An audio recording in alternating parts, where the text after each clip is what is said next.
매일 반복되는 집안일, 공허한 식탁, 그리고 깊어지는 외로움. 제 하루는 그렇게 조금씩 무너져가고 있었습니다. 그러던 어느 날 친구 미정이 제게 은밀히 속삭였습니다. 수진아, 낮에만 문을 여는 특별한 곳이 있어.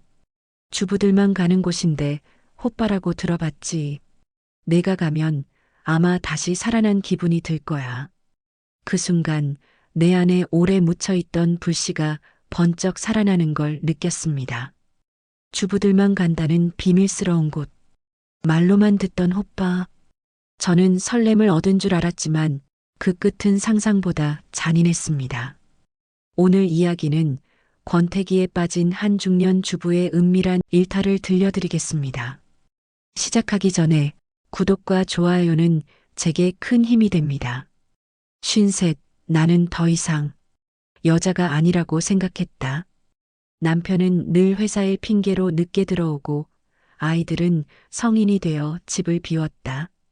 저녁마다 밥상을 차려도 휴대폰만 들여다보는 아이들. 대화는 두세 마디면 끝이었다. 남편은 씻고 나오자마자 방문을 닫고 드러누웠다.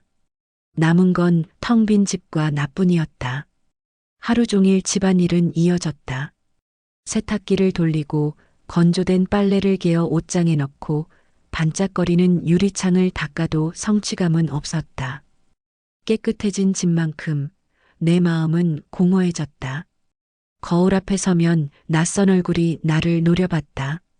희미해진 볼살, 깊어진 주름, 예전엔 반짝이던 눈빛은 이미 빛을 잃어 있었다. 언제 이렇게 돼버린 거지? 나는 거울에서 고개를 돌려버렸다. 밤이 되면 불 꺼진 부엌에 혼자 앉아 있었다. 식탁 위 전등 하나만 켜진 채 내 그림자가 바닥에 길게 드리워졌다. 그 그림자가 내 심리 그대로였다. 텅 비고 늘어진 그리고 외로운. 그때 휴대폰 알림이 울렸다. 미정. 학창 시절부터 늘 특별했던 친구. 그 이름 석자가 뜨는 순간 내 안에 오래된 불씨가 아주 작게 흔들렸다. 수진아, 요즘 왜 이렇게 기운이 없어 보여? 집안일만 붙들고 있으니 하루가 얼마나 지루하겠니? 카페에서 만난 미정은 내 얼굴을 보자마자 고개를 저으며 웃음을 터뜨렸다. 다 똑같지 뭐. 나이 들면 다 그래. 나는 시큰둥하게 대답했지만 목소리엔 힘이 없었다. 미정은 고개를 저으며 내 쪽으로 몸을 기울였다. 아니야. 난 달라. 너한테만 말해줄게. 저는 눈을 들어 미정을 바라봤다. 장난이 아니라는 걸 알 수 있는 눈빛이었다. 어디인데 그래? 여성만 회원제로 운영하는 곳이야. 호빠라고 들어봤지? 근데 거긴 좀 더 고급스러운 데야. 오후 1시부터 밤 12시까지만 열어. 왜 그렇게만 열어? 주부들 생각해서지. 낮에는 잠깐 나와서 술도 마시고 수다도 떨다가 저녁에는 다시 집에 들어가 밥할 수 있잖아. 그래서 아예 낮술을 전제로 운영하는 거야. 주부들을 위한 공간이라고 보면 돼. 그 말에 나는 순간 웃음이 나왔다. 낮술이라니 내가 그런 데를 간다고? 하지만 호기심은 쉽게 가라앉지 않았다. 그래도 내가 그런 데 가도 돼? 당연하지. 나도 회원인데 뭐. 대부분 주부들이야. 눈치 볼 것도 없어. 그때 미정이는 갑자기 휴대폰을 꺼내더니 통화 버튼을 눌렀다. 잠시 신호음이 가고 단정한 여성의 목소리가 들려왔다. 네, 실장님. 안녕하세요. 이번에 친구 한 명이랑 같이 가려고 하는데요. 잠시 정적이 흐르더니 미정이의 얼굴에 아쉬운 기색이 스쳤다.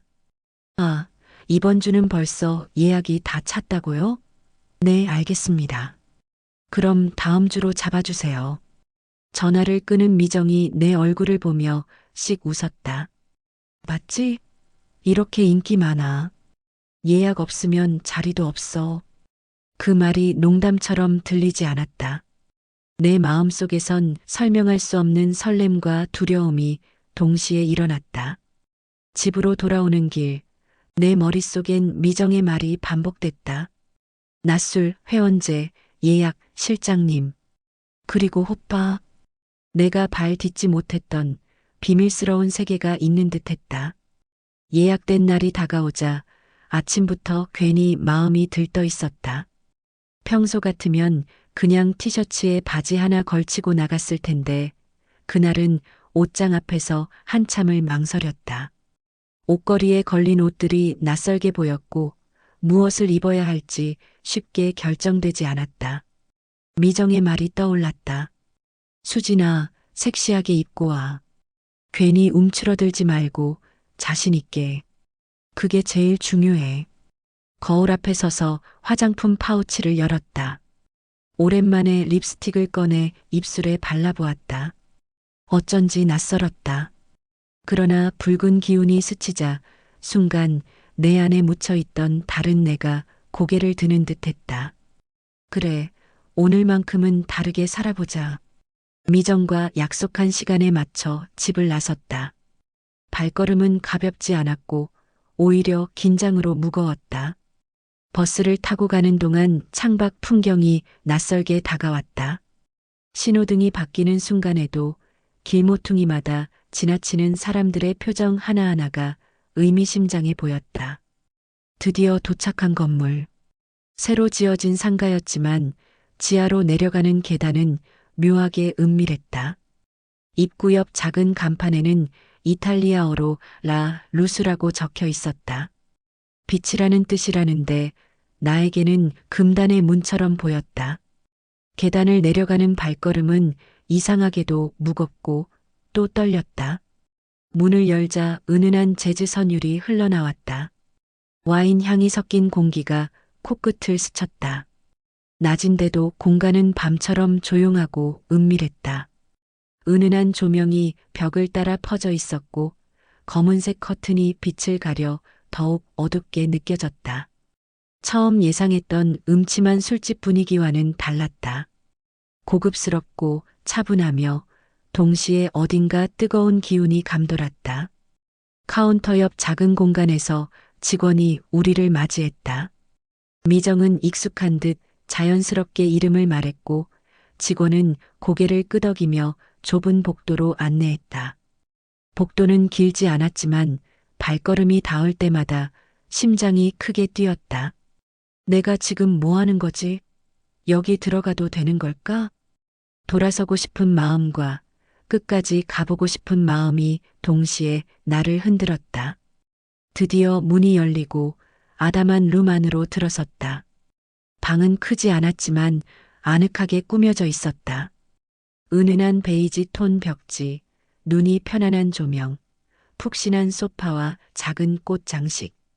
얼핏 보면 친구 집 거실 같았지만 묘한 긴장감이 흐르고 있었다. 소파에 앉자마자 미정이 내 귀에 속삭였다. 괜찮지? 처음 오면 다 긴장해. 근데 곧 익숙해질 거야. 나는 억지로 웃으며 고개를 끄덕였지만 손끝이 떨려 가방 끈을 꼭 쥐고 있었다. 방 안 공기는 시간이 갈수록 묘하게 달아올랐다. 잔잔하게 흐르던 재즈는 저음이 더 깊어졌고 와인의 향기는 점점 짙어졌다. 잠시 후 노크 소리와 함께 문이 열렸다. 단정한 정장을 입은 중년 여성이 들어왔다. 실장이라는 소개와 함께 그녀 뒤로 두 남자가 따라 들어왔다. 그 순간 공기가 확 달라졌다. 첫 번째 남자는 키가 크고 깔끔한 인상이었고 두 번째 남자는 정갈한 셔츠 차림에 미소를 띠고 있었다. 특히 두 번째 남자의 눈빛이 내 얼굴을 스치자 심장이 본능적으로 반응했다.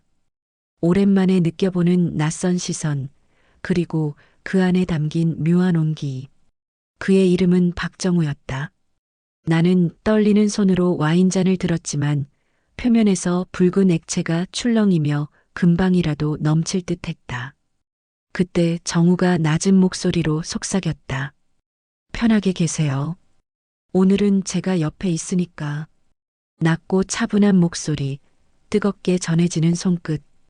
짧은 순간이었지만 내 가슴은 크게 흔들렸다.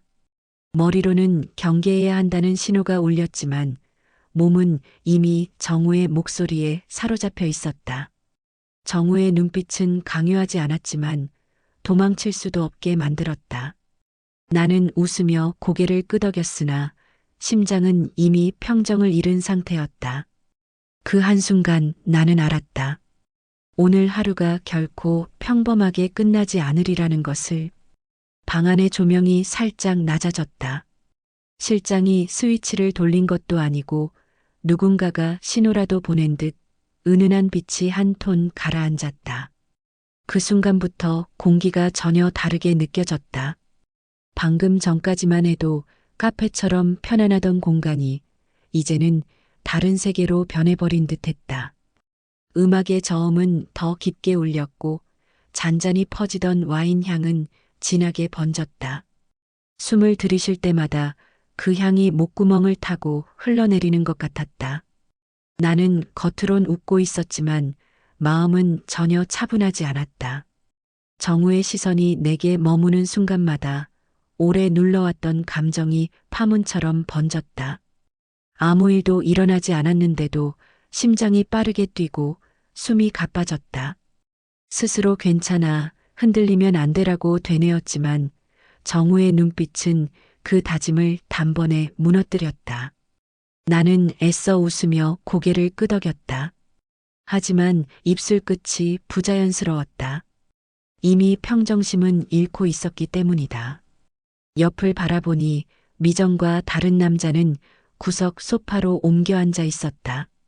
그들의 웃음소리가 잔잔하게 번졌지만 나와는 멀리 떨어져 있었다. 이 방에는 이제 정우와 나 둘만 있는 듯한 착각이 들었다. 정우의 손끝이 내 무릎 위를 스쳤다. 처음에는 지나가는 듯 짧았지만 이번에는 그대로 머물렀다. 나는 몸을 움찔했지만 이상하게도 밀어내지 않았다. 오히려 오래 잊고 살았던 떨림이 혈관을 따라 번져갔다. 정우가 몸을 조금 더 기울였다. 어깨와 어깨가 맞닿을 듯 가까워졌다. 옆에서 닿는 정우의 숨결이 내 볼을 스쳤다. 나는 고개를 돌려 피하려 했지만 정우의 눈빛이 나를 붙잡았다.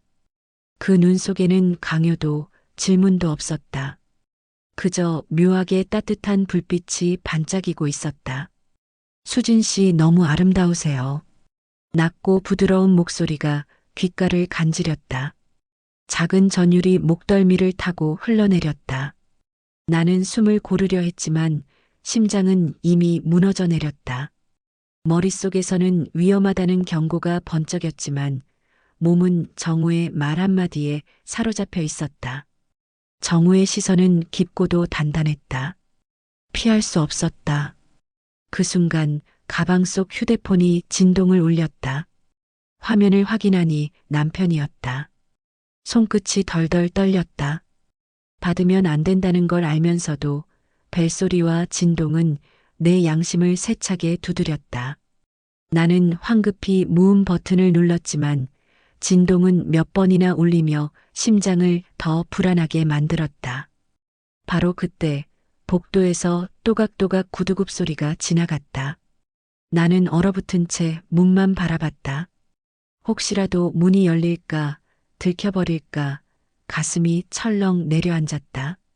정우가 내 눈빛을 읽었는지 낮게 속삭였다. 괜찮아요. 이 방 안은 우리 둘뿐이에요.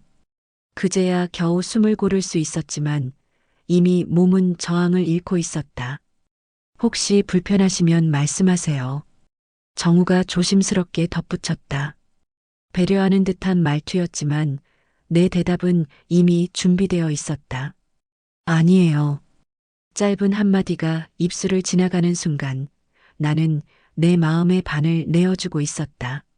정우는 천천히 내 손등 위에 손을 겹쳤다. 그 순간 세상이 멈춘 것 같았다. 소리도 빛도 와인 향도 모두 멀어졌다. 단 하나의 감각만이 살아있었다. 나는 반사적으로 손끝을 움켜쥐며 아주 작게 정우의 손가락을 붙잡았다. 방 안은 고요했지만 내 안에서는 폭풍이 몰아쳤다. 오랫동안 닫아두었던 감정이 한꺼번에 밀려 올라왔다. 잊고 있던 여자로서의 나가 깨어나는 듯했다. 정우는 천천히 몸을 기울여 내 어깨에 가까이 다가왔다. 순간 시간이 느리게 흘렀다. 그의 향기가 코끝에 닿고 따뜻한 체온이 전해졌다. 나는 눈을 감아야 할지, 눈을 뜨고 있어야 할지 몰랐다. 그 순간 문득 미정의 말이 떠올랐다. 가서 마음에 안 들면 그냥 차만 마시고 오면 돼. 아무도 뭐라 안 해. 대신 한 번만 가보면 왜 내가 이 얘기를 꺼냈는지 알게 될 거야. 그래, 지금이 바로 그 순간이었다. 나는 왜인지 모르게 웃음이 새어나왔다. 나도 모르게 떨리는 숨을 내쉬었다. 정우는 내 반응을 눈치챘는지 살짝 미소 지었다. 그리고 다시 낮게 속삭였다. 오늘 하루 특별하게 만들어 드릴게요. 그 말 한마디가 내 귀를 파고드는 순간 나는 알았다. 오늘은 절대로 평범한 날로 끝나지 않으리라는 것을. 그 말이 귓가에 닿는 순간 숨이 막히듯 가슴이 조여왔다. 머릿속에서는 위험하다는 경고가 울렸지만 몸은 이미 거부하지 못하고 있었다. 정우의 시선이 나를 붙잡았고 손끝은 더욱 천천히 그러나 확실하게 나를 흔들어 놓았다. 정우의 부드러운 손끝은 내 허리에서 등줄기를 타고 천천히 뜨겁게 탐하고 있었다. 온몸에 전기가 흐르듯 짜릿하고 뜨거웠다. 오랜만에 찾아온 짜릿한 전율이 내 머릿속을 파도처럼 휘저었다. 그 순간 나는 더 이상 누군가의 아내도 엄마도 아닌 나 자신이었다. 나는 오늘 다시 여자로 살아있음을 느꼈다. 집으로 돌아온 그날 밤 나는 이불을 덮었지만 좀처럼 눈을 감을 수 없었다. 몸은 집에 있었지만 마음은 여전히 낮에 그 방 안에 머물러 있었다. 베개에 얼굴을 묻어도 눈을 감아도 정우의 손끝과 목소리가 떠나지 않았다. 며칠 동안 나는 하루 종일 정우를 떠올렸다. 밥을 하다가도 버스를 기다리다가도 정우의 웃음이 문득 떠올라 심장이 덜컥 내려앉곤 했다. 남편과 아이들이 채워주지 못한 빈자리를 정우는 단 한 번의 눈길로 흔들어 놓았다. 거울 앞에 서서 한참을 바라보았다. 며칠 전만 해도 초라하게만 보이던 얼굴이 이제는 묘하게 달라 보였다. 오랫동안 묻어둔 미소가 입술에 맴돌았다. 나 아직 여자인가? 스스로에게 던진 질문이었지만 대답은 이미 알고 있었다. 그 후 우리는 몇 차례 더 만났다. 카페, 작은 식당, 그리고 짧은 산책. 대화는 평범했지만 정우의 시선과 목소리는 날마다 내 마음을 깊이 흔들었다. 그러던 어느 날 정우가 조용히 말했다. 수진 씨, 오늘은 좀 더 조용한 데로 가실래요? 심장이 멎는 듯 했지만 나는 고개를 끄덕였다. 우리가 들어선 곳은 번화가 뒷골목의 작은 모텔이었다. 붉은 네온 사인이 어둠을 비추고 있었고 두꺼운 커튼이 드리워진 방 안은 바깥 세상과 완전히 단절된 공간처럼 느껴졌다. 테이블 위에는 와인 2잔이 놓였다. 우리는 서로 마주 앉아 잠시 말을 잊었다. 하지만 이미 눈빛만으로도 모든 대화가 오가고 있었다. 그때 휴대폰 알림이 짧게 울렸다. 스카이힐 모텔 68,000원. 결제 승인. 순간 피가 거꾸로 솟는 듯했다. 나는 반사적으로 화면 밝기를 줄이고 휴대폰을 뒤집었다. 머릿속을 스친 건 하나였다. 이 알림 남편 가계부에도 같이 뜨겠지. 숨이 막히듯 가슴이 조여왔다. 식은땀이 맺히는 걸 눈치챘는지 정우가 조용히 몸을 일으켰다. 괜찮아요. 제가 바로 처리할게요. 정우는 내 카드를 받아들고 문 밖으로 나갔다. 몇 분 뒤 그는 차분한 표정으로 돌아와 영수증을 내 손에 건네며 짧게 말했다. 승인은 취소해뒀어요. 걱정 안 하셔도 됩니다. 나는 안도했지만 순간 알 수 없는 서늘함이 스쳤다. 혹시 이런 상황에 익숙한 건 아닐까? 정우는 아무렇지 않게 내 옆에 다시 앉으며 부드럽게 속삭였다. 이제 걱정 마세요.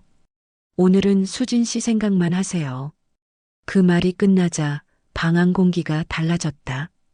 바깥 세상은 멀리 사라지고 내 앞에는 오직 정우와 나만 남아 있었다. 정우가 내 손을 덮었다.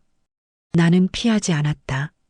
오히려 손끝이 움찔거리며 정우의 체온을 받아들였다. 정우는 잠시 눈빛으로 나를 지켜보다가 손가락을 천천히 움직였다. 정우의 손끝이 손목에서 팔을 따라 올라오더니 다시 허리로 옮겨졌다. 옷감 너머로 전해지는 온기가 서서히 파고들었다. 허리선을 따라 등줄기로 타고 올라가는 정우의 손길은 마치 전류 같았다. 숨이 막히듯 가슴이 조여왔고 심장은 제멋대로 뛰었다. 나는 본능적으로 숨을 고르려 했지만 입술 끝에서 짧은 숨소리가 새어나왔다. 정우는 내 반응을 놓치지 않았다. 더 가까이 몸을 기울이며 귓가에 뜨거운 숨결을 불어넣었다. 수진 씨, 낮게 울리는 그 한마디가 마치 주문처럼 나를 무너뜨렸다. 이번엔 손길이 목덜미 쪽으로 옮겨졌다. 뜨거운 숨결과 맞닿자 소름처럼 전율이 퍼졌다. 쇄골선을 따라 내려오는 순간 심장은 터질 듯 뛰었고 입술이 저절로 벌어졌다. 정우의 손이 어깨선을 감싸 안으며 더 가까이 당겼을 때 나는 더 이상 피하지 않았다. 뜨겁고도 부드럽게 그러나 멈추지 않고 더 깊숙이 흔들어 놓았다. 나는 온몸에 전기가 흐르듯 짜릿했고 억누를 수 없는 흥분이 머릿속을 가득 채웠다. 정우의 입술이 닿는 순간 뜨거운 불길이 온몸을 휘감았다. 나의 깊은 곳 어딘가에는 이미 촉촉한 떨림이 번져 있었고 묵직하게 다가오는 기운은 내 정신까지 흔들어 놓았다. 나는 더 이상 버티지 못하고 힘없이 그 품에 안겨 오랜 갈증이 폭발하듯 뜨겁게 몸부림쳤다. 그 순간 나는 더 이상 누군가의 아내도 엄마도 아닌 오직 나 자신이었다. 그날 밤 나는 오래 잊었던 나 자신으로 돌아갔다. 며칠 동안 나는 그날 밤의 여운 속에서 살았다. 식탁 앞에 앉아 있어도, 시장을 걸어도, 버스를 기다리며 서 있어도 정우의 눈빛과 손길이 생생하게 떠올랐다. 화장대를 오래 들여다보고 옷장을 열어 옷을 고르는 시간이 길어졌다. 오랫동안 잊었던 설렘이 내 일상에 다시 찾아온 듯했다.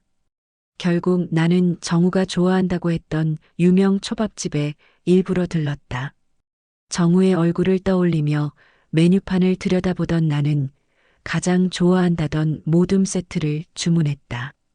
포장을 기다리는 동안 괜히 얼굴이 달아올랐다.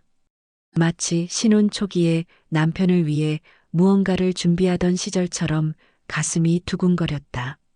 봉지를 받아들고 나오는 순간 향긋한 초밥 냄새마저 설렘으로 다가왔다. 이걸 들고 가면 정우가 환하게 웃겠지 상상만으로도 얼굴에 웃음이 번졌다. 발걸음이 저절로 가벼워졌다. 그러나 골목 모퉁이를 돌아선 순간 발걸음이 얼어붙었다. 정우가 다른 여자와 팔짱을 끼고 걸어오고 있었던 것이다.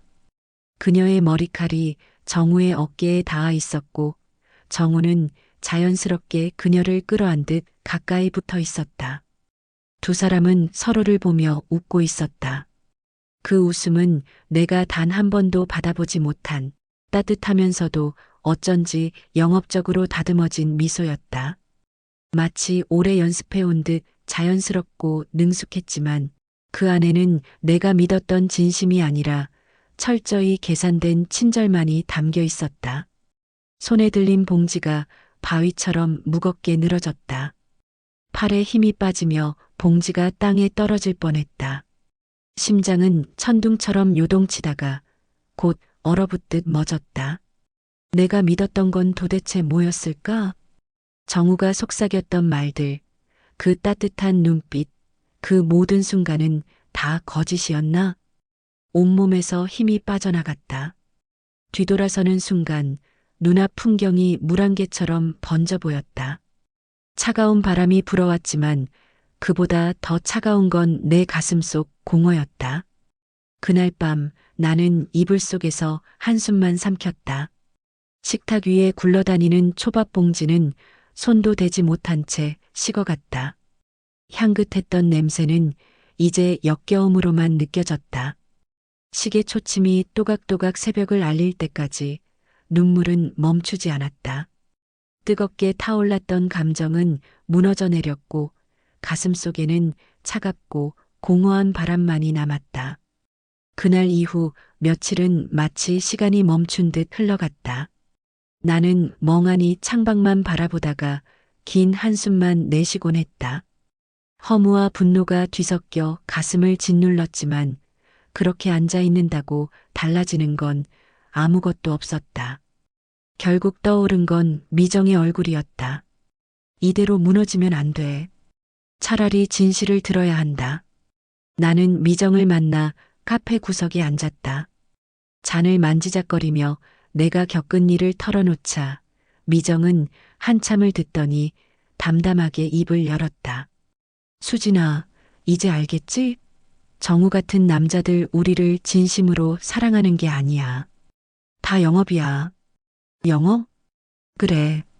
우리가 손님이니까. 다시 오게 만들려고 다정하게 챙기고 웃어주고 특별한 척 하는 거지. 넌 그냥 그 기술에 빠진 거야. 나는 숨을 삼켰다. 미정은 씁쓸하게 웃으며 말을 이었다. 나도 똑같은 적 있었어. 꽃 사주고 힘들다 하면 먼저 전화해주고. 그래서 믿었지. 그런데 마지막엔 꼭 묻더라. 언제 다시 올 거냐고. 그제야 알았지. 내가 느낀 설렘은 다 계산된 거였구나. 그녀는 잠시 고개를 저으며 말을 이어갔다. 솔직히 말하면 나만 그런 게 아니야. 순진한 여자들 중엔 정말 끝까지 빠져서 돈까지 갖다 바치는 경우가 많아. 생활비, 적금 깨서 주는 경우도 있거든. 업계 말로는 그런 걸 공사친다고 해. 나는 눈이 커져서 물었다. 공사친다고? 진짜 그렇게까지? 그럼. 근데 넌 빨리 정신 차려서 다행이지. 안 그래도 조심하라고 연락할 참이었어. 나는 씁쓸하게 웃으며 고개를 떨궜다. 그럼 결국 다 영업이었단 거네. 응. 거긴 그냥 가볍게 스트레스 풀러가는 곳이라고 생각하면 돼. 나쁜 놈들이라고 해야 할지, 그런 놈들한테 홀려 넘어가는 여자들이 문제라고 해야 할지, 나도 아직 잘 모르겠다. 그 말은 내 가슴에 못처럼 박혔다. 분노와 허무가 스쳐갔지만 동시에 정신이 번쩍 드는 느낌이었다. 나는 더 이상 바보처럼 흔들리고 싶지 않았다. 집에 돌아와 휴대폰을 켰다. 정우의 이름을 찾고 주저없이 삭제 버튼을 눌렀다. 화면에서 정우의 흔적이 사라지는 순간 가슴이 뻥 뚫리는 듯했다. 나는 속으로 조용히 말했다. 정우 씨 고마웠습니다. 잠시나마 설레고 행복했어요. 하지만 이제는 안녕입니다. 그날 저녁 가족과 함께 식탁에 둘러앉았다. 아이들이 장난을 치며 웃는 소리, 밥그릇이 부딪히는 소리가 오랜만에 따뜻하게 들려왔다. 남편은 여전히 말이 많지 않았지만 내 눈을 바라보며 물었다. 요즘 우리 마누라 좀 예뻐 보이는데. 남편이 농담처럼 한 말이었지만 그 한마디가 가슴 깊숙이 스며들었다. 나는 순간 웃어넘기려 했지만 알 수 없는 뜨거움이 모골대까지 차올랐다. 그제야 깨달았다. 내 곁에는 여전히 세상 무엇과도 바꿀 수 없는 소중한 울타리가 있다는 것을. 식탁 위에서 남편의 손이 내 손등을 스쳤다. 예전 같으면 대수롭지 않게 넘겼을 작은 접촉이었지만 그 순간 눈물이 차올랐다. 나는 속으로 다짐했다. 이제 더 이상 순간의 유혹이나 달콤한 말에 흔들리지 않겠다. 내 삶의 주인은 나 자신이다. 그날 밤 나는 화장대 앞 거울에 앉아 내 얼굴을 오래 바라봤다. 주름과 흰머리가 눈에 띄었지만 그 속에는 꺼지지 않은 빛이 있었다. 나는 거울 속 나에게 속삭였다. 오늘 나는 정우의 번호를 지웠다. 정우와 함께 내 미련도 지웠다. 이제는 나로서 빛나며 내 삶을 다시 쓰겠다. 창밖에서는 가을바람이 불어왔다. 차가운 바람 속에서도 내 마음은 한결 단단해져 있었다. 나는 알았다. 이제는 더 이상 흔들리지 않을 것임을. 돌아보면 정우와의 만남은 짧았지만 내 인생을 깊게 흔들어 놓았다. 나는 오랜만에 여자로서 설레었고 뜨겁게 떨리는 가슴을 느꼈다. 그러나 동시에 그 끝에 찾아온 허무와 배신은 너무나 뼈아팠다. 그것이 결국 진짜 사랑이 아닌 계산된 영업이었음을 알게 되었을 때 나는 한동안 스스로를 원망하며 무너졌다. 하지만 시간이 지나고 나서야 깨달았다. 그 순간 느꼈던 감정조차 결국은 내 안에 아직 살아있다는 증거였다는 것을. 나이가 들었다고 해서 감정이 사라지는 건 아니다. 누구나 흔들릴 수 있고 설렐 수 있다. 그것은 부끄러운 일이 아니다. 다만 중요한 건 그 감정을 어디에 어떻게 쓰느냐였다. 나는 결국 내 자리를 선택했다. 가족이라는 울타리, 그리고 나 자신을 존중하는 삶. 그곳에서 나는 다시 힘을 얻었고 앞으로도 살아갈 용기를 찾았다. 살다 보면 우리 모두 한순간의 달콤한 속삭임에 흔들릴 때가 있습니다.